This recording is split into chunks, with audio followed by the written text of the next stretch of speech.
barongan apa nek dasi cilik ngono kuwi. Ya Allah. Mas.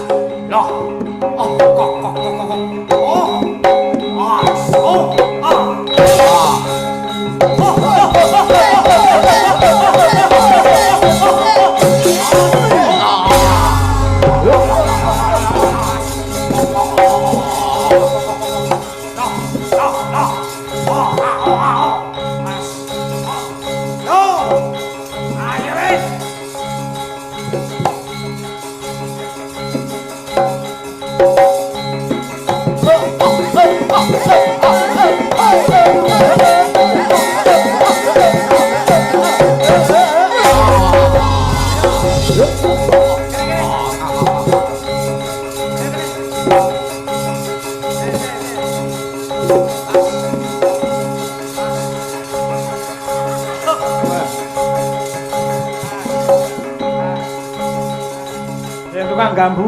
tukang gambui.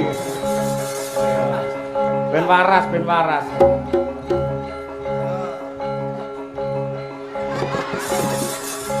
Dicombor kaya sapi ya iki ora.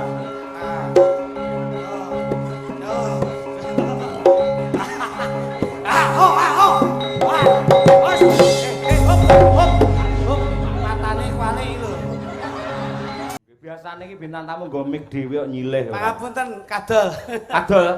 Larise kaya ngono iso kadol. Kadol dijolke sing apik ning dereng dugi. Oh. Limited edition saking luar negeri. Mereke napa? Sennheiser. Nun? Lah, panjenengan mboten pirsa. Ora apa mereke? Sennheiser. Sennheiser. Lah nggih. Oh, Sennheiser ora. Iwak Jawa kok, Mas. Oh iya. Alhamdulillah, waalaikumsalam warahmatullahi wabarakatuh, Mas Cahyo. Nggih. Alhamdulillah saderengipun kula panjenengan Gojek. Langkung kula ngaturaken sugeng dalu. Nggih. Bekti kula kunjuk kagem beliau Bapak Lurah. Nggih, Pak Lukman. Sedaya warga masyarakat Bedi Kilen wonten Bungkal Ponorogo. Leres. Alhamdulillah wa syukurillah barokah. Dalu niki kula saged balik wonten ning desa piyambak. Tegese piye kuwi? Niki pun kaya dulur kok, Mas. Nggih. Saben-saben kula suwan mriki nggih teng Bedi kula mriki. Ngaten. Alhamdulillah. Nggih. Kula panjenengan saged makem pasareng Nggih. pikantuk amanah mandat saking Mbah Lurah Lukman Nggih. supados dalu niki nderek-nderek mujudaken syukur kersanipun Gusti Ingkang Maha Agung. Nggih. Dalu niki Bapak Lurah Lukman niatipun ngentekke ragat pados nikmat kersanipun tebih saking laknat insyaallah sedaya pikantuk selamat donya akhirat. Amin ya rabbal alamin. Masya Allah Mas Cahyo. Pripun? Pyayi Ponorogo penyanyi pirsani. Nggih. Saya itu selalu di mana saya main, Nggih. mulai dari Jawa Tengah, Jawa Timur, luar pulau, Nggih. luar negeri.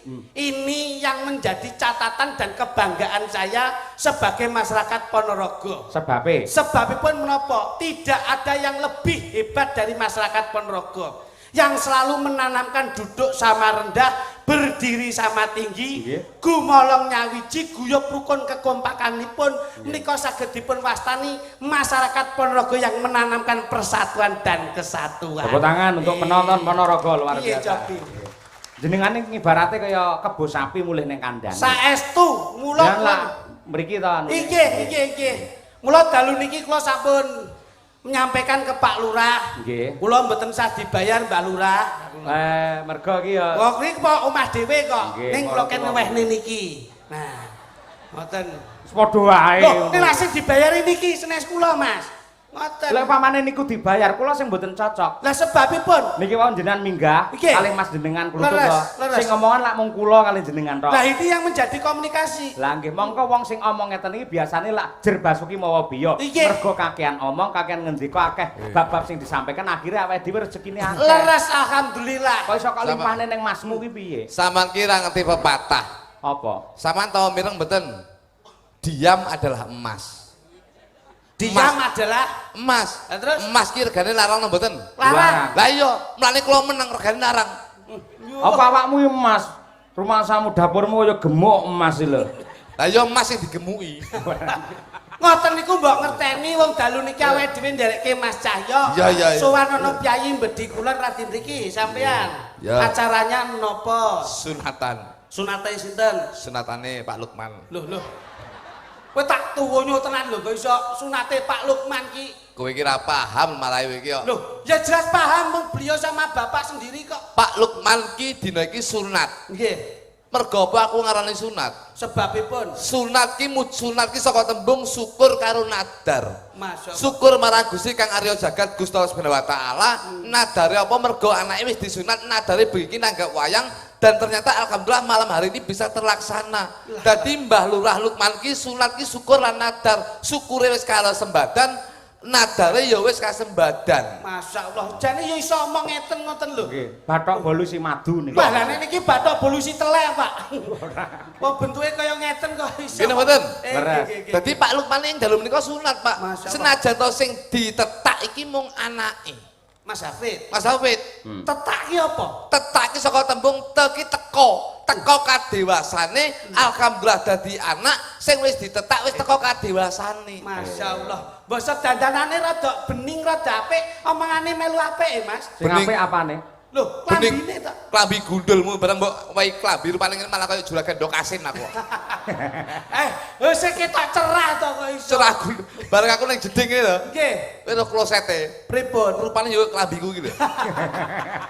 Ayo disyukuri kok iso. Iya. Mangsane. Dadi iki tekan. Tekan wis tekan kadewasane Mas Hafid insyaallah dadi anak sing dewasa. Insyaallah anak sing dewasa iki besok bakal nyenengke wong tuwa kekarone, Pak. Alhamdulillah. Takipun apa? Tak akan sulit titenono anak lek wis iso nyenengne wong tuane, insyaallah hidupnya tidak akan sulit. Apa yang dicita-citakan insyaallah bakal diijabahi dening Gusti Allah Subhanahu wa taala. Masyaallah. Kuncine iki wong tuwa, Mas saya. Nggih. Lho nggih lho. Mergo napa? Lho iya lho, Bos. Sebabe Mas. Wong tua ki lek mbok senengne, apa sing mbok sedya bakal kasembadan. Kuwi tenan apa ora? Lho iya. Wah, omonganmu koyo wong-wong tenan-tenano ae. Iki dienggo anak-anak saiki. Kadang-kadang bocah-bocah saiki ora ngerti basa surga di telapak kaki ibu. Nah, kuwi. Itu sudah dari dulu ada Mas. Ngono lho. Lah iya. Dadi kudu nyeneng nyeneng wong tua. mulyane wong tua, besok uripmu bakal luwih mulya. Niki lho Betul, Mas. betul Niki lho. terus niku. Mulyake wong tua berarti luwih mulya. Iya. Bisa taruna lan iso ngungkuli bapa. Lah kuwi kata-kata sing salah. Lho. Piye to ki kok salah ki lho? Nek ndi ngendikane para sepuh ngono kuwi. Pripun? Sing jenenge taruna ngungkuli bapa tegese anake sing apik ya kudu iso ngluwi wong tuane. Kuwi kata-kata sing salah Mas saya. Lho. Kok tarno kuli bapak piye to sampean? Mas Cahyo ki sarjana lho. Sarjana, tapi lek dari kata-kata itu saya bisa adu argumen, Bos. Wah. Lah kuwi kekudangane wong tua marang anak. Kowe le aja mung padha karo aku. Yen aku dadi lurah, kowe dadi bupati. Nah. Yen aku bupati, kowe dadi presiden. Nah. Tegese luwih dhuwur timbang bapake. Itu kalau orang tua itu profesinya positif. Nun sewu lho. Heeh. Tarno kuli bapak boleh. Mbah Lurah. Mbah Lurah anak sampe dadi camat, dadi bupati oleh. Penjenengan bapake nggih dalang to? Nggih. Saiki dadi dalang kunjenengan dadi dalang kundang, oke. Tarno kuli bapak. Bapak, bener. Tapi kita lihat dunia itu paradok. Wah. Bahasamu koyo mahasiswa rek. Kowe mbiyen apa tau sekolah menengah apa? Aku tahu sekolah menengah kejeron minggir neh aku. Maksudnya perguruan tinggi. Perguruan tinggi malah ndek iki sambar bledek mudhun neh. Ah cotonge. Wong ngomong serius kok Iki, iso. aku ki serius iku lho serius. Dadi kata-kata niku, Bos. Nggih. Nun sewu. Tarung kuli bapa, itu lek profesine wong tuane itu positif. Nun sewu. Dunia itu paradok, enek sing apik, enek sing ala. Yen wong tuane nun sewu, yen wong tuane iki nyambut gawe maling umpama. Napa jenengan badhe ngendikan tarung kuli bapa? Ya aja to, mosok Loh, nun bapake sewu. maling kono bose maling ya aja. Lah nggih, berarti kan salah niku. Oh iya Ngene salah. mboten? Bapake maling, le kowe kudu bisa tarung kuli bapa. Kudu bisa ngluwi bapak. Oke. Bapak sedina iso maling TV 5. Kowe besok kudu bisa maling kulkas 8. Lah, Apa lah. mungkin? Nggih mboten? Oh salah kuwi. Salah. Sing muni taruna ngkuli bapa iki adikmu mau pertama. Jenenge lak yo melu-melu. Aku gur nguatne aku ukuran iki. Tapi kan salah. Iya salah. Kuwi lek wong lanang, lek wong wedok, nun sewu. Piye? Delah ki ibuke nyambut gene open BO. Nggih. Ya ora? Apa kuwi lho? BO ya apa? Open BO. Apa kuwi? Oh, Wanita panggilan. Oh, diceluk kon nyinden nembang ngono. Kok nyinden nyapa jane iki. Cah nakal ditanggap karo Pak Lukman nyinden. Cah nakal lho, cah nakal. Oh, kuwi berarti bocah ngelintis nakal. Oh senengane gelut padha wedoke. Nukari. Oh iya. Pekerja malam. Penyanyi dangdut. Penyanyi dasmu ya. Open BO. Lah iya. Begegek. Maksa dicekake ora. Lah ra jelas kok jenengan kok. Aja rusuh-rusuh to. Lho ora rusuh tapi kan ora mudeng. Nggih, nggih. Umpama nyambut dene mboke open BO anak wedok. Napa mungkin tarung kuli bapa? Nggih. Ya aja no. Lah nggih. Berarti kata-kata niku salah, Bos. Ingkang Aja taruna kuli bapa. Sing Muga-muga bisa taruna bekti karo wong tuwa lan bisa ngerti karo nusa bangsa lan agama. Masya Allah, ya hebat lho, penemune Nggih, apik. nggih. Loh, Tak garis bawahi. Tegese padha karo dadi anak bisa mikul dhuwur mendem jero karo wong tuwa. Iki lho Mas, Ngono kuwi, padha karo kuwi. Bapak kuwi tak pendem enek 6 meter metune kok, Pak. Aku ki Lah ngene lho. kejeron le. Kejeron. Angel iki, Malah Pak. nyumber, Bapak. Masya Allah. Ngene iki nun sewu. Iki seniman ki yang mengedukasikan bahasa ngono lho. Lho tapi yo salah aja mendem jero. Lho kepiye? Kok mikul dhuwur tak dekek ning dhuwur ngene pas nusa pas gesang nggih. Tak dekek ning dhuwur, terus tak kene pagupon. Tak dekek ning gone dhuwure wit klapa, malah nesu pangan codot bedino. Maksudnya di penjen jelaskan. Ngeten lho, mikul dhuwur iki tegese jasa-jasa dari orang tua ini kita lestarikan sebagai Betul. anak, ayo dilestarikan. Amanah. Amanahe Ngono lho, ngono kuwi. titipan. Mbah Bin- Lurah itu Ah. punya titipan, punya amanah, piye leng gula wentah kang putra. Jadi tongkat estafetnya itu selalu disalurkan Pada anaknya. Nah, ngono. Lah mendem jero ki tegese pamane wong tua duwe bab sing ala ora apik kaya maling dan sebagainya. Kuwi kudu diilangi, aja dirembuk, aja dirasani ning bisa menampilkan prestasi yang luar biasa walaupun anak seorang maling namun menjadi generasi yang handal, hebat, mampu mengangkat harkat martabat Indonesia. Iki lho, maksudku ini iki lho, rada cerdas sithik ngono lho. Omongane kok tetes kita kulo melu demo ndek iki sampean. Ngawur bae. Wong ki aja sok nyalahke lambe lho. Aja nyalahke lambe. Wong kuwi ajening diri gumantung saka lati. Lati. Mula saiki iki mulutmu harimaumu. Kuwi mbiyen. Loh, Mulutmu harimau ki mbiyen, tapi sekarang itu bukan mulutmu, lah napa? tapi jarimu itu adalah harimaumu. Lah kok saged? Kowe ngantek ngetik salah, nggih story kleru, kowe dipenjara kowe. Lho, memprovokasi. Memprovokasi. Ayo tukang infrastruktur ayo. Ora celelekan lho. Memprovokasi. Iki mesti banyak kok Mas. Iya, Aku ki serius Mas. Mbah Lurah Lukman tuh kenapa memberikan satu sudut positif kepada Mas Cahyo? Mbah Lurah ki 3 periode. Nah, Bener aku yang ngerti. Tidak ada rival, tidak ada lawan. betul. Renek tandingane. Ini bisa dinamakan bahwasanya Mbah Lurah ini menjadi pejabat yang dekat dengan masyarakat. Akhirnya masyarakat memilih pejabat yang hebat seperti Mbah Lukman menika. Ini Betul. loh Mas. Lho Iki niki, lho. contoh lho Pak. Piye? Contoh lho niki 3 periode. Ah. Iki wis termasuk bapak kepala desa sing ora gemen-gemen. Berarti secara dasar ilmu intelijensi yang tinggi, berarti itu sudah dipegang Mas. Secara IQ, EQ, SQ-nya ada. Betul. Nggih. Ngono. Tegese iso mbangun kae lho, babakan dalan, terus babakan fasilitas umum jenenge apa nek? Infrastruktur. Lah ya kuwi. Niku. Asem iki Madiun dhewe iki Pak Boge. 3 periode. Iya Pak, ini dikatakan bisa mencerdaskan masyarakat. Leres nggih. Kula harus cerdas sampean barang. Karena amanah ki angel Mas, ngono lho. Iya iya stop. Aku wis oke aku stop. Pak. Makanya beliau 3 periode berarti kuwi digugu. Anggone leh ngendikan digugu, anggone leh tindak tanduke ya digugu. Leres. Mula manusia itu dilihat dari perilakunya masing-masing. Awakmu, iso kaya Mbak Lurah ngono kuwi. Nyapong jat aku dadi dagelan kok. Loh. Piye ta ki? Loh, cita-cita setinggi langit tuh boleh. Aja dur-dur sampluk pesawat malah bongko kowe. Mas, Gusti Allah niku sampun ngodrake piyambak-piyambak. Nggih. Wong kuwi mesti duwe gegayuhan. Piyayi sakmeniki ya ora mungkin ana sing duwe kepengin kepenak uripe, mulya penak apa leh ngopeni keluargane. Semua cita-cita itu terkopi di dalam hati. Ngono lho. Kowe dadi wong apa kowe? Loh, dadi orang penting, pejabat.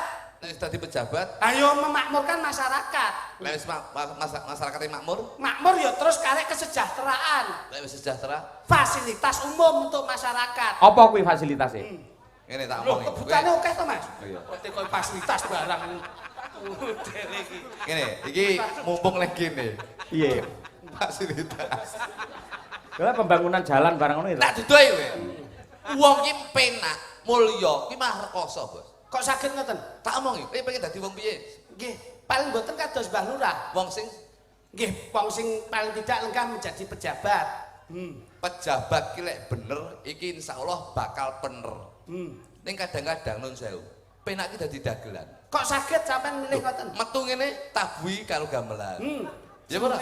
Tabuhi karo musik. Nggih. Tembangke gamelan-gamelan apa gending-gending apa. Kowe lek dadi pejabat nun sewu. Kowe tau tumon pejabat mlebu balai desa terus tabuhi walang kekek. Yo ora pas. Nah, ora pas malah nek dadi dagelan, ati ki kudu ayem. Wah, iki marai ra iso maca, Mas. Dadi nek kon nyalon apa-apa ora bener. Kowe pengen dadi apa? Wong sing Sukses. wong sing Sugih. Ayo sugih ning sukses. Ngomong. Ngarah-ngarah. Tak ilmu iki ilmu Jawa. Ya angel dino saiki. Rasa gandeng, bendino petuk gandeng. Wong bendino lho amal kok dadak gandeng barang. Gandeng iki rasaku. Gandeng iki bayar goblok. Mangsane iki lho kok iso. Kowe pengen dadi wong sing Sugih. wis salah. Lho, pripun? Aja dadi wong sugih ning dadi wong cukup. Kok saged ngoten, Mas? Mergo wong sugih ke wong sugih ke mesti urung cukup. Urung karo alek cukup. Urung karena cukup. Jangan persani. Wong sing ning gone pemerintahan kae, pusat kae, enek wakil menteri sugih ora? Sugih, Pol. Nyatane sik kurang cukup, sik korupsi. Lho. Ya ora? Nggih. Padahal wakil menteri lho kuwi. Iya, sugih nesune nagih. Wis sugih lho niku, Bos. Ning sik kurang cukup. Ning beda karo wong cukup. Wong cukup ki mesti sugih. Mergo apa? Mangan ibarate nggih sego lawuh krupuk kae wis cukup. Wis rasane wis sugih atine. Kaya mulya. Mulya. Nggih. Numpak kendaraan ibarate sing ora tau dipajekne, ora nek plate, ya wis nyaman karo bojo anake. Oh. Kene mboten. Leres. Wis cukup. Mergo Dadi- cukup ya? Iya. Dadi sampean antarane sugih karo cukup milih ndi? wong cukup. Kok Kene iso mboten. cukup? Loh, Upamane bojomu njaluk apa-apa saiki. loh, ya wis. Monggo sing jeneng wong wedok lak skincare kaya ngono, perhiasan kaya ngono. Loh, kula mesti cukup. Mas, aku tukokno skincare. Cukup. Aja mbok terusne. Wong Seto. cukup. Pamane njaluk mas-masan, kalung. Cukup. Aja mbok terusne. Wong cukup ki penak, Bos. Mas kudu nggo arep iki berjanjian arep Wes. keyakinan ki lak tukono sing anyar. Wis cukup. Sing lawas sae gawe. Wah, Dadi cukup ki kesederhanaan to. wong cukup ki luwih sugih. Lho, ning lak sugih lak ora tenang. Ora piye? Ora tenang. Itu lho. Ngono, wong seneng tenangi aduh yo. Lah kowe iki cukup nek ora tenang to. Ora seneng. Lho, ora seneng. Lho, iya to, Mas? Kata-katamu ya bener tapi kadang-kadang kleru. Lho, aku ki dulurmu nom lho. Dulu tapi sok bleset. Lah kowe lak ora duwe rasa seneng nek ora sugih. Seneng kuwi kalah karo wong tenang. Lah piye kuwi tundane? Ngene. Wong seneng ki wong seneng kuwi kalah karo wong tenang, Pak. Kok iso? Wis seneng ya. Nggih. Karaoke ning room. Ning atimu ora tenang, mergo wedi kurang bojomu. Ya ora? Nggih. Nek nek wong tenang, nun sewu, arepe nyanyi ning gone sawah, arepe lho iki teko lho sing wong iki lho. Kuwi tenang banget kuwi wonge. Iki wong tenang ya cukup ya iki. Dek nek kesusul ari-arine ngono kuwi. Seneng dek. Iya. Wong tenang ki aman lho, Bos. Urip tenang ki ya mesti seneng. Nek wong seneng urip mesti tenang. Nun sewu. Lho iya. Kenal lagi. Bener ya. Ya ora? Dadi kudu dasare Lho, iya. Seneng, apik. Nggih. Jenengan? Jenengan Nggih. seneng Seneng. karo bojo Mbak Kesi seneng. Lu seneng Tresno banget. lho, kemana-kemana diajak. Aku wis 16 tahun ya bekasi omah-omah lho kuwi. Berarti Delok kas pernikahan Perak Oh. 25 tahun. perak mbok bakane aku karo bojoku wis meh pernikahan seng iki. Malah neyeng gilani ora. Malah Ora enak pernikahan seng perak mas ngono. Perak kan 20 tahun. Kula niku 15 tahun seng. Nggih. Jangan karo Mbak Kesi seneng. Tresno. Seneng. Sebabnya apa kok seneng? Ayu. Ayu. Sebabnya apa kok seneng pisan Kas? Ayu. Ayu. Sampan rene mau numpak napa? Ya numpak mobil. Seneng karo mobile. Ya seneng halus penak tumpakane. Karo omahmu seneng jenengan omahe jenengan. Seneng. Mergo Apik gede. Bocah ki sing ditekoki renono kok ngurusi bondone wong ki ngapa to kowe? Bene, Kowe menengo, takokne nganti parane. Kowe menengo. Aku tak tekon gawang bleset nek kowe. Karo aku ya, ayo. Kowe nyapa guyu. Lah wong dhek duwe lambe ya bekne guyu kok iso. Wah, sane. Piye? Kok sinden guyu mbok sik terus iki sik. Ya ya. Mergo ki ditinggal guyu dhek apalane lali, tekan dino lali. Mergo Mbak Kesi mergo Seneng. Seneng. mergo Ayu, mobil mergo apik, omah mergo. becik. Nah, berarti garis besarnya iki wujud. Bentuk utawa wujud. Bentok. Jenengan tresno bojo ayu mergo wujud, tresno mobil apik mergo wujud, tresno omah gedhe mergo wujud. Yen sampean ning donya iki kabeh tresno mergo wujud, piye carane jenengan nisnani Gusti Allah sing tanpa wujud? Nggih, Gus. Matur nuwun, Gus. Aja mbok gas Gus, iki apa tau mondok kok gas Gus. Kowe ra ngeling Nyek. kowe ra ngeling aku. Ngeling apa? Ndek aku mondok sak wulan kowe ra ngerti kowe. Ning ndi kok lak ketok saulan? Ning pondok Ramadan Ah, rupamu kapur. Balenono piye? jenengan tresno Mbak Kesi mergo ayu wujude, mergo mobil apik mergo wujude, omah gedhe mergo wujude. Yen sampean ning donya kabeh tresno mergo wujud, piye carane nresnani Gusti Allah sing tanpa wujud? Aku boleh membantah? Boleh. Nuwun sewu. Sampeyan yen duwe pendapat lamun to Gusti Allah ora wujud kuwi salah. Kok saged? Gusti Allah ki wujud saka cedhake karo awake dhewe nganti ora ketok. Leres Mas. Jenengan ngerti alis? Ngertos? Wujud mboten? Wujud. Mergo cedhake karo mata, akhire ora ketok. Ketok Padha karo sampean ra ngoco. Iki omongan tenanan tak gobrok pisan ning ora. Iki yo tenanan lho, Bos. Aku dowo. Dadi Gusti Allah ki nyiptakne kabeh cedhak karo mripat, mergo apa? Awake dhewe kudu iso ngoco sapa sejati awake dhewe. Nah, jatine awake dhewe sejatine Ora paham jenengan iku. Gusti Allah ki saka cedhake karo titahe, karo makluke nganti kaya-kaya ora ketok. Apa-apa yang terlalu dekat sok-sok ora ketok. Ning secara batin ya kita meyakini bahwa Allah yang kita sembah. Tapi nyapa sampean risani bojone semergo ayu? Wis salah. Anu mergo atine apik. Ora. mergo ngene Mas kabeh. Kok sampean melu? Leset terus kowe. Aku mbok gawe enteng iki. Wah. Iki lho tekono. Iya iya. Sik non pangapunten Gus. Pripun? Kok sampean menekankan Mas Cahyo kok piye carane nresnani Gusti Allah tanpa wujud? Lah nek sampean dhewe wong gelar kudu iso nggulung. Tak gulung. Wong buka kudu iso Nutup. Ada pertanyaan. Pasti ada jawaban. Purwodadi kutane. Sing dadi nyatane. Nganti takoni Mas Cahyo kun tadi ra iso nyauri. Tapuk lambene. Ora mbok tekoni yo. Kembalikan Gus. Ayo. Debat gak pas. Ngoten niku, Mas Sewu. Debat piye? Lah nek kabeh wujud lah nek sampean. Nyapa? Piye lek nresnani bojomu? Loh, mergo apa? Loh, Mergo yakin.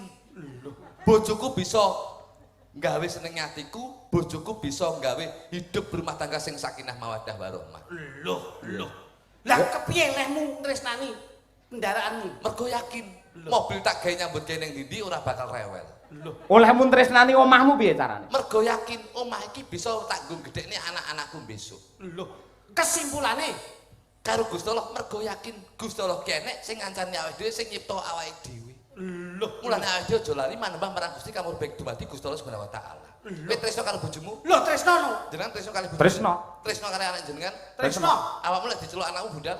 Loh, ya budal lho. Celuk bojomu? Budal wong bojo kok Saiki perbandingan tresnone Gusti Allah tresnone karo bojomu anakmu luwih gedhe ndi? tetep digedhekke karo Gustine. Saiki tak tekoni, kowe lek diceluk Gusti Allah bundal apa ora? Aku ra melu-melu. Anakku sing cilik-cilik. Ayo, berarti ora tresno jenengan. Cangkemmu iki ning omah lho iki. Kok omongane kok dhewe ra ngisin-ngisinke. Lek ra trimo celukno Pak Sentul ya. Iki malah mateni kancane. Kuwi bener pertanyaannya Iya, bener. ora? Iya. Lah iya. Piye? Kowe tresno karo bojomu, Saya cinta. karo anakmu. Cinta. Lek diceluk bojomu, Aku mesti mangkat. Kalau anakmu- mergo tresno. jenengan. Nyapa kuwi ae lho nyapa aku. Salah yo. Aku tanggunganku sik akeh. Tresno karo bojone. Tresno karo Mbak Kesi, Iya. tresno karo anake. Heeh. Perbandingan saiki karo Gusti Allah karo anake karo bojone luwih gedhe ndi? Ya Gusti Allah yang menciptakan kita. Awakmu ya ngono. Iya. Lek diceluk Lepas ngono mbok baleni aku nek. Ya, wong loro. Saiki wong loro. Iya. Apa ditimbali Gusti Allah budal apa ora kowe? Aku tetep mangkat. Nah, iku. Apa wae sing didhawuhke jodoh rezeki pati derajat sumende marang kersane Gusti. Kenapa kita harus takut? Bener. Iki bener. Masalahnya sing budal dudu aku sik. Sing digoleki KTP-ne sing ketemu jo kluthuk. Wah. Ya, sing ketemu dhuwure sapa KTP? Jo kluthuk. KTP ku. Iya. Lah kowe ora ngerti. Berarti kowe maca KTP kurang babar kowe. Kowe ro ngisor e. Misale sinten? Loh, KTP-ne kae Sapa? loh, usia seumur hidup. Loh, Dadi sik suwi aku. mosok wong KTP seumur hidup diketokke iki lho. Wis to, pamane nun sewu ngene kabeh kan nglakoni. Leres. Nggih to. Anu aja nggih banyu lari wedi. Lah sing dhisik awakmu no ora ayo. Kriki kebake agama, Nggih, Mas. Mas. Leres. Mula saya yakin secara akhlakul karimah, Nah. secara jasadiah, secara kolbiah, Betul. ini insya Allah tertanam dengan masyarakat Bedi Kulon. Mulane Ponorogo menika saged dipun wastani hidup dengan budaya, Akan indah, hidup dengan agama, akan terarah, hidup dengan ilmu, akan lebih mudah, hidup dengan olahraga, akan bergairah. Menika lho. Hidup dengan selingkuh kakean pola. Nah, ya. Nah. Pas to. Entek-entekane kuwi to. Betul. Infrastrukture lah kuwi ya. Nggih niku. Gak kena amung-amung nyenget. Bangsane.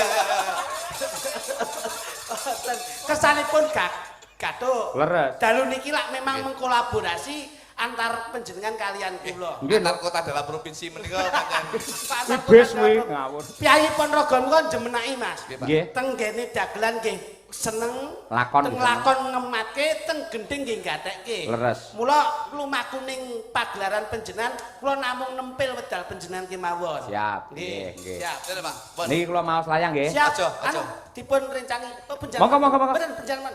Nggih. Pundi? Nggih. Nun sewu. Rene, Mas Luduk. Nggih. Kancana, Niki gandeng enten layang. Nggih, nggih. Tak macane. Aduh, menika kleru, Pak. Lah piye? Sing pripun jalan? Iki enek layang to. Nggih. Saking Setrusna Budaya, tak macane. Lentu Pak Cahya menika. Sing bener piye? Tak wacane. Iya. Nggih. Jenengan iki sik lentu Pak. Jenengan niku kula benerne malah duweni kula pripun jenengan Mas Cahya. Lah jare arep apa? Kowe manut to dalang kok. Dalang ki makrifat lho. Iya ya. Iki lak kaya sing ngendikane adimu mau lho. Nggih. Ponorogo ki lakon ya Lakon, seneng, nggih, nggih. lagon ya seneng, Nggih. guyon ya seneng. Nggih. Gandeng ana layang, Nggih. nggih to, sampean meneng dhisik iki tak macane ngono lho. Pripun Pak Cahya? Tak macane. Lentu Mas Cahya. Sing bener Tak wacane. nyoh nyogur maca rayaan nyapa lho. Nyoh. Lah iya wong piyai ki ora medhit kok iso. Wacane, tak wacane. Ayo. Lah saiki aku takok gandeng layange wis. Tenang. Kok tambalekne penak. Iki tak macane. Perlu sing bener tak wacane. Apa kok? Dua kali gini lho, sing bener gini lho. Sing bener nyok kewenen. Lah ngono. Nah, karepe Mas Cahyo iki macane piye? Ngono lho, angel enak basa. Ora kok macane unine iki lho. Tulisane maksudnya. Nah, Ah nyawa jeneng dhewe. Ora ki awakmu kaya nggih. Eh, Kok sapa to? Kok sapa iki? Kok sapa? iya jeneng iki. Lek saka piyai sapa asmane sponsor Dan sapa? pripun? Saka-saka. Heh? Saka-saka. Lek saka sapa? Saka jenengan lho. Kok iso? Lah kok kulur ini bro.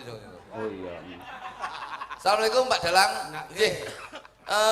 Sumdalu Pak Dalang Ki Cahya Kuntadi kula nyuwun gubuk asmara. nek maca karo ndingklunya mbok ngene dadak ngene. Nah. Keduren ngene lho. Nah. Gubuk asmara lajengaken jaranan ingkang ngayahi Mbak Winong Nawangsih saking kula Mbah Kademin Jepit Etan. Jepit kok jepit yo. Jepit Etan lapangan matur nuwun wae Jepit Etan lapangan. Mbak Oh, Kademin Jepit kene, Etan Mbak. lapangan. Mbak Kademin. Layakno digambari lapangan barang. Loh, lan ndi to, Mas? Oh, wis dikerok sukete. Tunggal menggok kuwi tunggale ya. Suket. Suket to dikerok. Aku kene-kene bojoku. Alising lho Pak, alising lho. Tukung-tukung Winong Nawangsih berdiri coba kaya apa? Iya, Duk. Yo. Iki lho bocahe.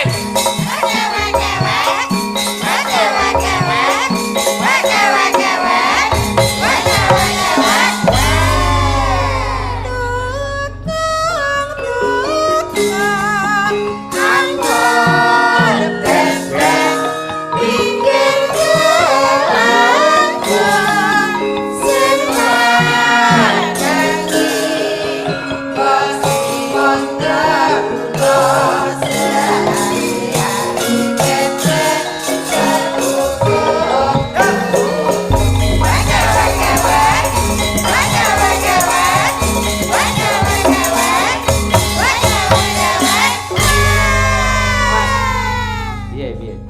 Jenenge swara wek-wek niku napa? Bebek. Bebek. Lah gini kok sampean ora sanggit, Wong digolekke bebek wedok ki sing bebek lanang dan piye ngono? Kowe lho bebek. Kudune nek wis Kowe lho bebek. Nggih. Bebek ki lek lanange siji, ki wedoke 99. Lho. Kowe seneng lek aku dileput ya. Lho. Ya saora-orane nek wis iki apa tembange terakhir ki ya kowe dikepenakke. Oke. Sing terakhir wek-wekmu piye nduk jajal? Aduh. Coba. Sehari yo. Sehari-hari bebek setukung tuh.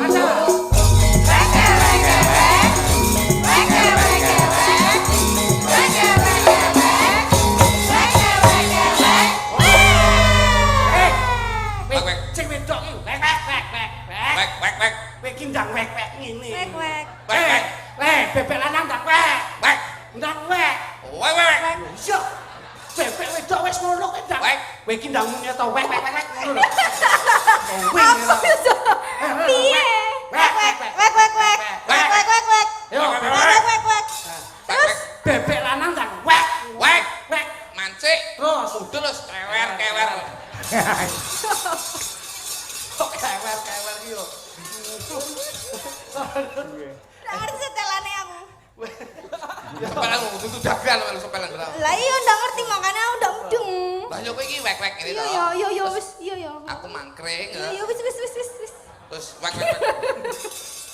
Ora ngerti karepe wong wedok ki ora usah maido ya nduk ya. Iya.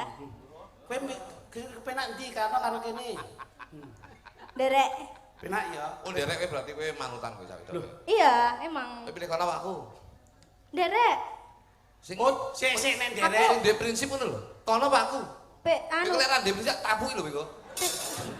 pilih sing wong loro. Oh, berarti penak wong loro, Mas. Terus Berarti ditugel.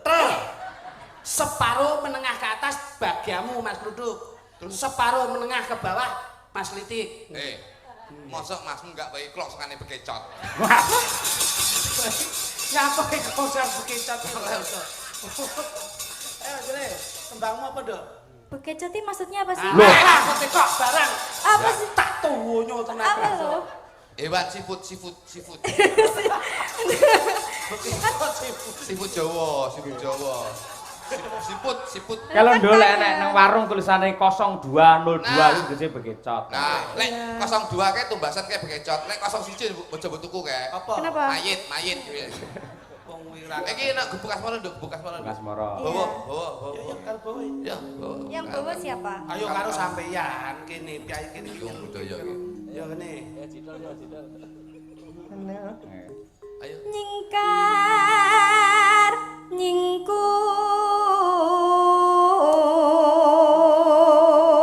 nyingkur. Rodok kemayu sithik ora iso to, Nduk? Gimana? Ingkar nyingku. Bicara ke kemayu. Wiwit tane nyingkar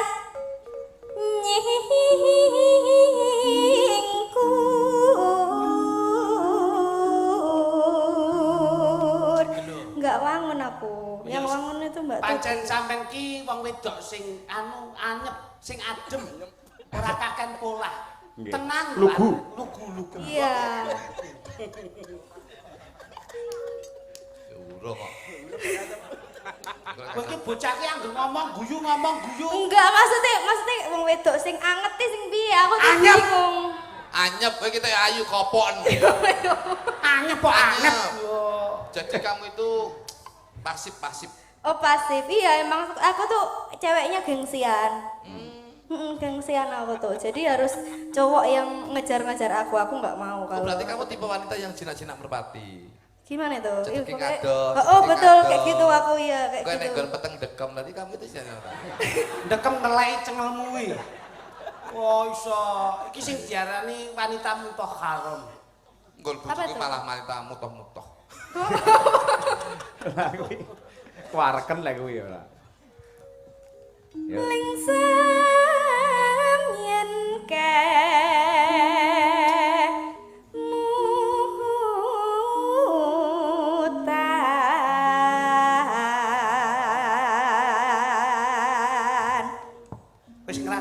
sate ayam kini Ponorogo dereng lho. Udah, tapi udah lama, udah lupa rasanya. Mau ini sate kambing kok Balura? Lah kan kambing. Tapi kan sate ayam pernah ya di sana tuh. enek sate kopok loh. Enggak, apa itu? Oh, enek sate kopok. Apa sate kopok itu apa? Enak banget. Sate Beneran? blended. Sate blended, satenya itu ayam, cuman bumbunya itu kental. Nah, itu. Kene nek ngarani sate kopok, enek. Tempe benguk wis, tempe benguk. Enggak, apa bengok ya, Bang? Bengok ki kono gede kae. Tempe benguk. Kene iki enek Ponorogo. Kuwi lho. Enggak tahu. Besok dibeliin ya.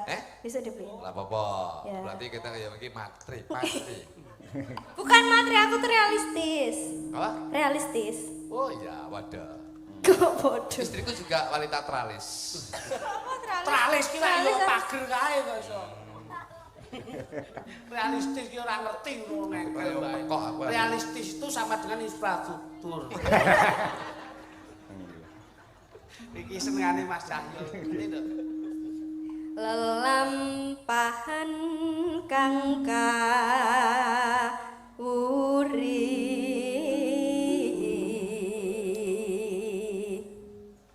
Besok bojomu yo kayak selendang ini gitu, dadi sinden apik. Selendang trimo sampe netok ngene. Mriyayi. Bojo ki lho mriyayi. Selendang nek tak tukang selendang iki dawane nek 7 meter. Lho, Ngantek kene blebet nek kene stres, ngantek kemripate bareng tak foto kayak mumi dene. Malah mumi. Terus.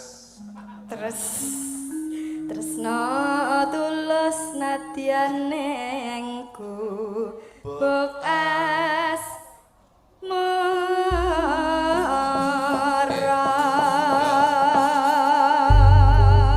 ya.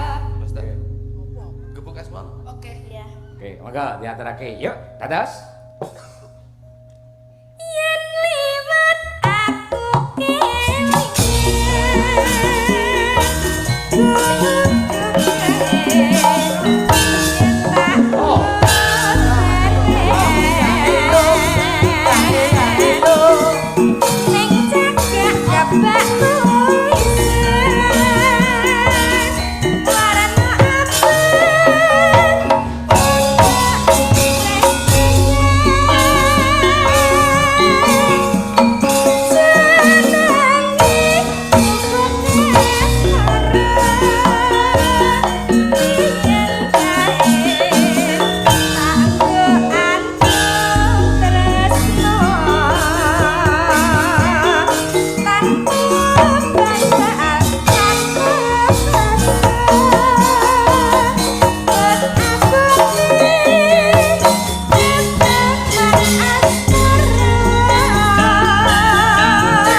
Tukang gambui iki, tukang gambui. Ben waras, ben waras.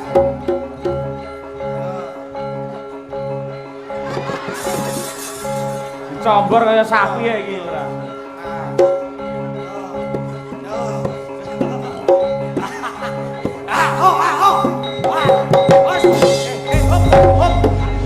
Matane kuali lho.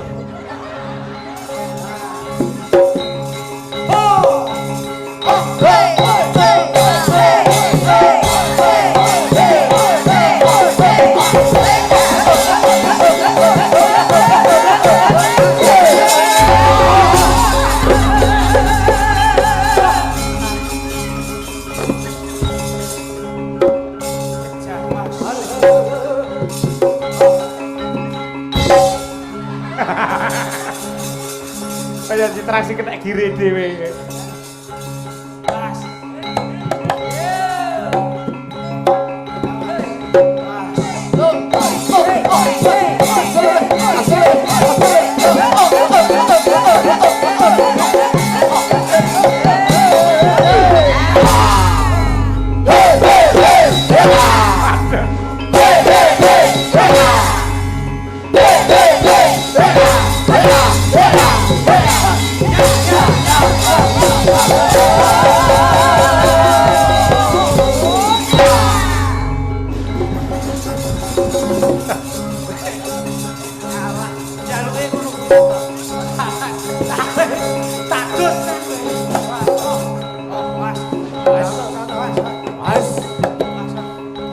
Awas, boleh gen jembar, awas. Loh, pas. Oh. Pas. Oh.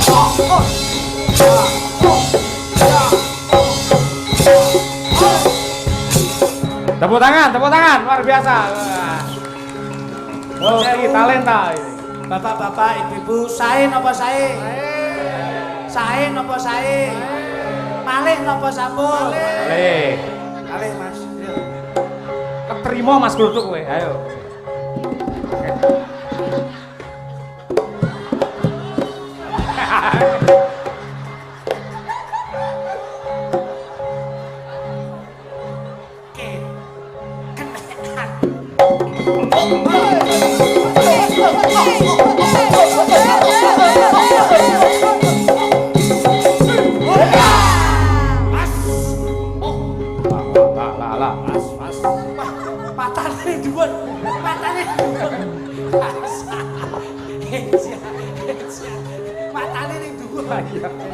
Dadi tenan kuwi. Oh, Mas. Ayo le, awas, awas. Awas. Bukan. Oh. Iya.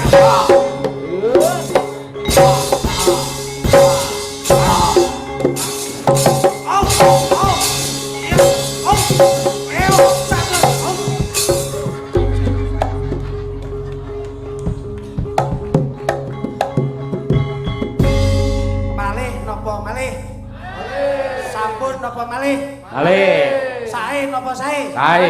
Sae napa sae? Sae. Monggo gek dibudalke. Kok neh ki lho. Pun. Lho. Lah kok wis mari dhewe kowe? Wis. Lho, kudune sing neh kok iso. Mari iki. Lho, gak neh to? Wis. Wah, mripate mlili neh, Mas.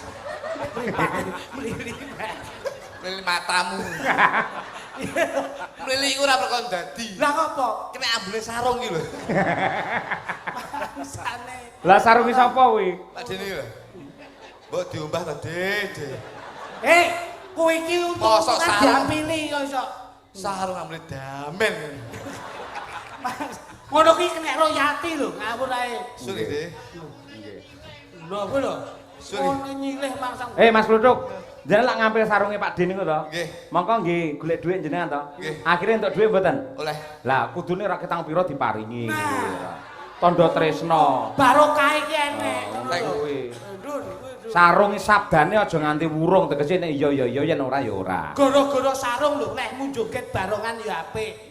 Lehmu joget apa kuwi jaranan ya apik. Rumangsamu ngene iki mlebu TV, cara dituntut, wah kuwi sarungku kena undang-undang kowe. Royalti kowe ngawur ae. Mergo sarunge Pak Dik kuwi bukan hak milik. Kowe iki menteleng maklar tok mentelek lho ya. Loh, aku lak yo ngewangi Pak Dik to, kuwi melu teles ngono kuwi jere. Mangsamu. Oh, pirang persene yo diwehi. Sarunge nganti mambu ngono iki mergo ya sing kagungan kan gur kuwi. Nah. Lek jenengan paringi dhuwit terus nggih tumbas sarung meneh. Wah, jenengan ganjarane luar biasa Mas Kluthuk. Ora mesake. Sat. Ya. Dek anu regane sarunge 100 cukup 100. 100 cukup nggih. Lho mboten cekam no biasane sak taun 200 wis ngapiki. Atlas kayak cap mangga gak ada jajah duduk kaya. Sesuk aja tuku atlas tuku globe. 100 ya, Dek nggih. Susuk nggih. Susuk selawe ya, Dek ya. Matane. Apa ya arepe sangu nyusuki selawe kok iso mangsane iki lho. Sing penting awakmu ki niat ngono. Kulo makrofin sedekah, niatmu sedekah. Ngono. Iki ana nawala Mas, Mas. Nggih. Nuwun sewu menika benyan waos mawon. Nggih. Pamit. Wah, iki. Oh, jamu. Alhamdulillah. Kan balik ning Gontor. Nggih. Anu teng Ngabar. Ngabar Nggih. Gontor. Nggih. Alhamdulillah. Wis. Soleh. Nggih. Nyun pangestu Bapak Ibu nggih. Anak kula Brahma nggenipun nyantri wonten ing Ngabar mugi-mugi dados lari ingkang soleh. Nggih. Kok maring ini susul anakku, Mas. Nggih, teng pondok. Tak keke ngabar. Alhamdulillah, pondok pesantren. Anak iki ning pondok wis enek rong dina iki rong dijikok. Teng pondok bersalin. Iki urung tak bayar. Nggih. Sampun dipun waos to, Pak? Lah niki gur jenenge sinden niku? Oh, niki le, enten jamu niki le. Oh, jamu. Oh, jamu. Jamu. Untuk Pak Taslim. Nggih. Birgidak, Nggih. terus Jo Klitik, Jo Kluthuk, Pak Heru dan lain-lain. Alhamdulillah. Jamu. Wis kono tunjuk Jamu. Jamu napa Mas Kluthuk? Menika Jamu napa? Tolak So- marah sidoske to. jamu sorengat. Lho, Apa jamu kuwi? sore ngati apa? Sore diombe isuk jengat menika. Oh, jengat semangate, Pak. Oh iya, Nggih, berkibar semangate. Nggih, oke, siap. Wira. Sembahipun napa ingkang dipun kersakaken? Menika sekedap. Nggih. Nun sewu saking panitia kegiatan tasakuran keluarga Bapak Lukman. Nggih. Ngaturaken panuwun atas kerawuhanipun Bapak Bupati Ponorogo Pak Sugiri nalika siang wau, Kang Giri. Nggih. Ugi dumateng Ibu Hajah Siti Mukiyarti MAG, anggota Komisi E DPRD Jatim. Betul. Bapak Siswandi, anggota DPRD Ponorogo, fraksi Partai PDI Perjuangan. Lan ugi Bapak Wasis Camat Kecamatan Bungkal. Kata sangat para wakil-wakil rakyat dalam menika ingkang lenggah, Mas. Nggih, leres. Insyaallah Nggih. para pejabat-pejabat ingkang kawugan Nggih. yang berangkat dari masyarakat Nggih. diusung untuk menjadi masyarakat, kita harus dikembalikan kepada masyarakat. Nggih. Lan ugi menika saking penulis buku sejarah desa. Ya. Nggih. Atas nama Pak Gondo Puspito, dia Iza, ugi Mas Vicky lan Sanggar Sarotama Ponorogo ngaturaken mangayu bagyo walimatul khitan wilujeng kagem Mbah Lurah Lukman nyuwun lagu Kusuma Wijaya. Nggih. Dari panitia tasakuran keluarga Pak Lukman. Nggih. Nggih, lajeng nyuwun dumateng panjenenganipun Ibu Mugiarti Dewan Provinsi Jatim, Bapak Siswandi saking PDI Ponorogo, ugi Bapak Lurah Lukman menika kasuwun napa niki? Jenengi minggah wonten pepanggungan. Oh, mewakili. Nggih. Siap. Lalu Ibu bapak-bapak dari jajaran TNI Polri lenggah, Mas. matur nuwun, nggih, sembah nuwun sanget, nggih. Monggo dumateng Ibu Mugiarti kalian Bapak Siswandi, Pak Lukman, Pak Lurah, monggo menika wonten dawuh wonten amanah supados panjenengan tetiga tindak wonten ing pepanggungan. Siap. Mawi wonten rekan ingkang penggalipun Bapak Lurah Nggih. dipun atur tindak nggih. Nggih, Siap. nggih. Monggo Mas. Kanca-kanca. Yun kami gatosanipun Mbak Lurah, monggo. Nggih, menika amanah, nggih. Monggo Bu Giarti. Monggo Mbah Lurah. Monggo mriki kula emosi. Sasarane wis ngenteni. Mbah Lurah aturan Ibu Mugiarti, Ibu Dewan aturan mriki masyarakat pun ngentosi Pak Siswandi Koko Pak Lukman.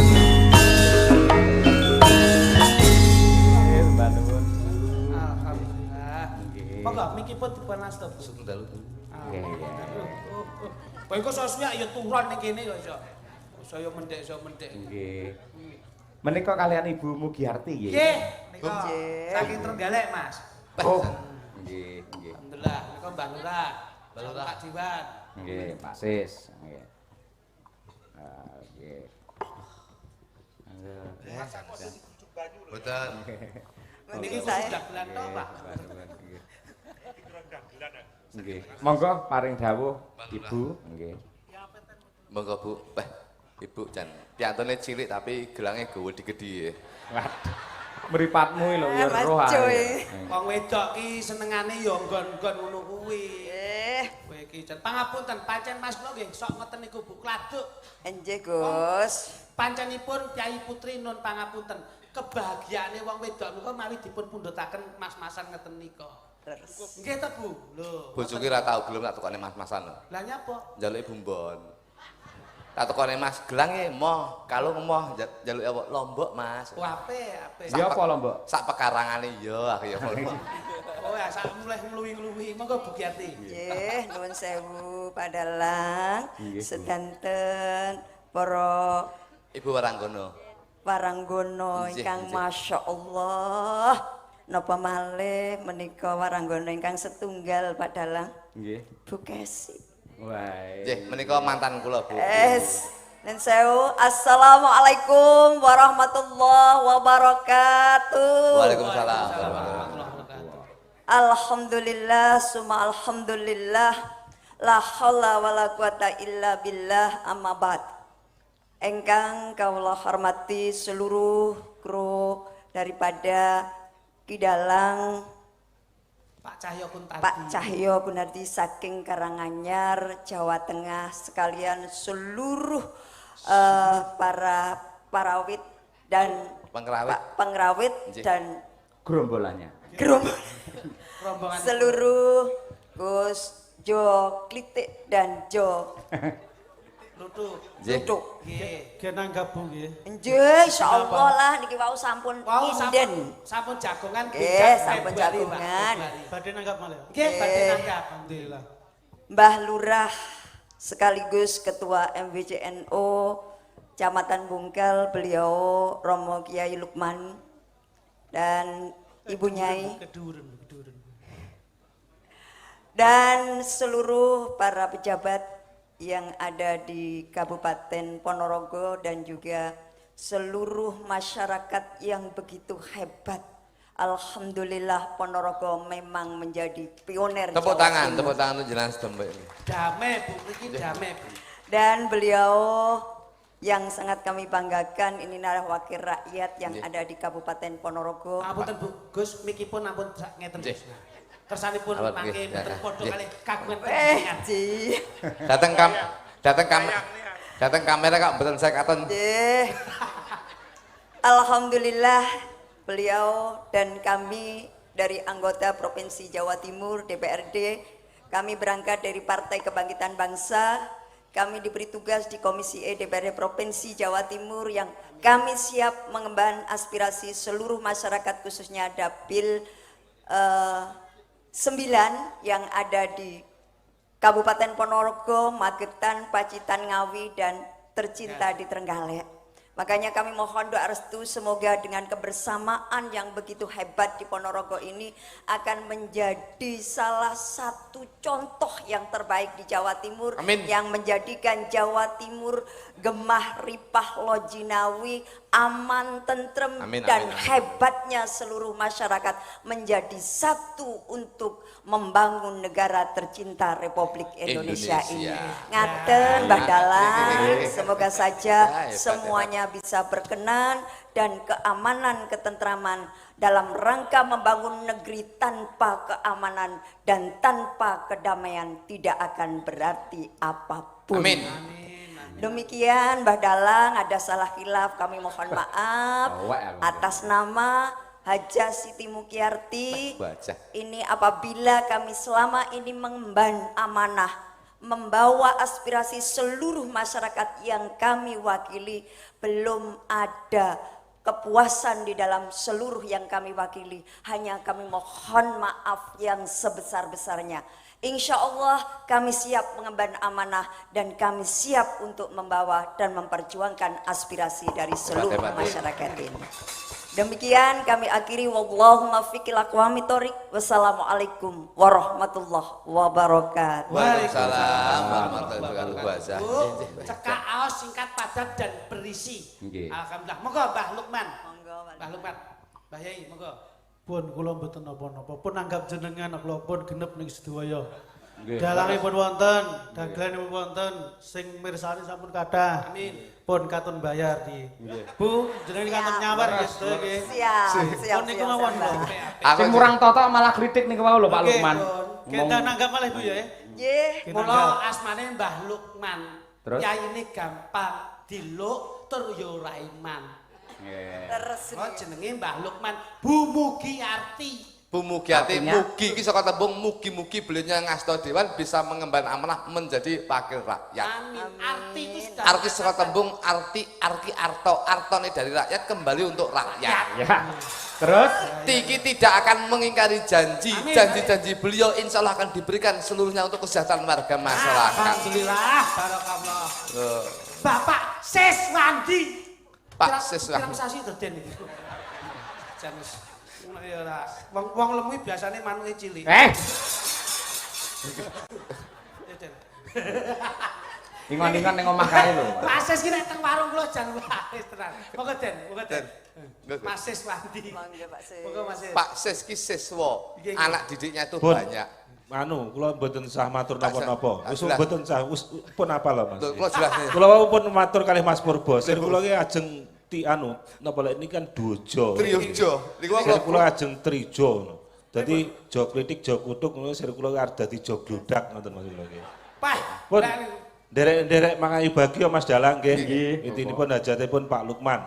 Ngoten nggih. Nggih. Kula pun mboten sah matur kathah-kathah, intinipun sukses Pak Lukman ingkang sampun ngawontenaken gelar inggih wayangan ngoten Nggih, mawon nggih, wayang. nggih bahasa kula nimbang tentu ngoten nggih. Niki nyanyi apa ora? Nyanyi. Nyanyi lho. Nggih. Kowe nake pejabat Sip, apa ya? mboten sah Derek, formal. Nggih. Nyanyi. Anu Mas Jo, Nggih.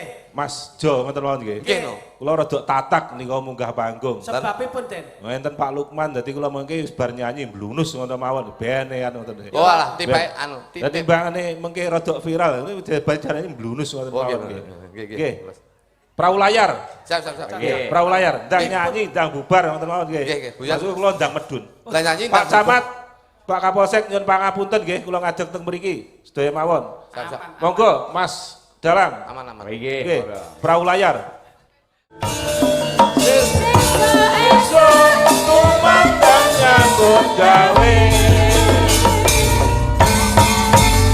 Tepuk tangan Pun, kagem Pak matur Seswandi. suwun Mas Dalang nggih. Matur suwun sedaya mawon Mas Jo, monggo. Sehat selalu Mas Nggih. Sis. Pun tak titipne Mbah Lukman niku. Nggih, nggih, sembah nggih. nuwun, amanah. Makasih. Mas Sis. Makasih. Mbah nuwun, Mbak Lurah, katresnanipun. Jan saestu Mas. Nggih to. Dadi kula niku kaya pripun leh bales budi niku nggih pekewuh. Sebabe. Lah pripun pun ditimbali kaya ngeten beliaunya nggih tasik kersa paring Nggih. tali asih. Oh Wah, nggih. racak. Nggih. Cah Leres cilik mateng lare alit-alit mawon nggih. Oh, Nek dagelan sing pun laris mboten sah, Mbah. Mboten sah. Mboten sah. Ning mboten ketang pripun Lah. yo. Napa to Mbah Lurah ngenten iki?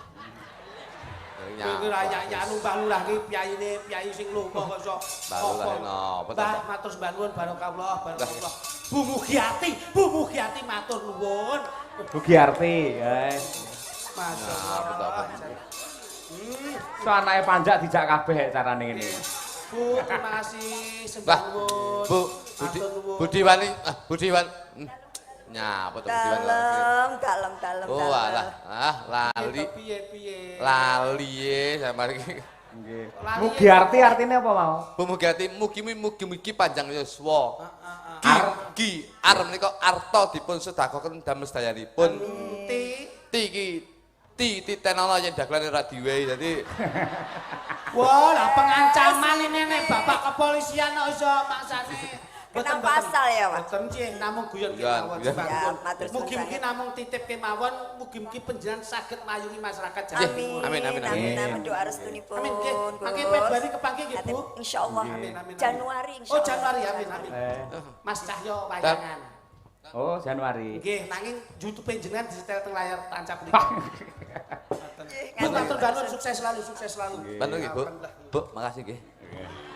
Awas ngetokne terus minggu. Sembah nun nggih, Bu. nggih. Ya. Ah, rupane kaya kotak amal iki. Nusul ae kok iso. Nun sewu, Bu Giati. Ali-aline dicek riyen. Biasane ditok ning ngeten karo dudut ali-ali bocah.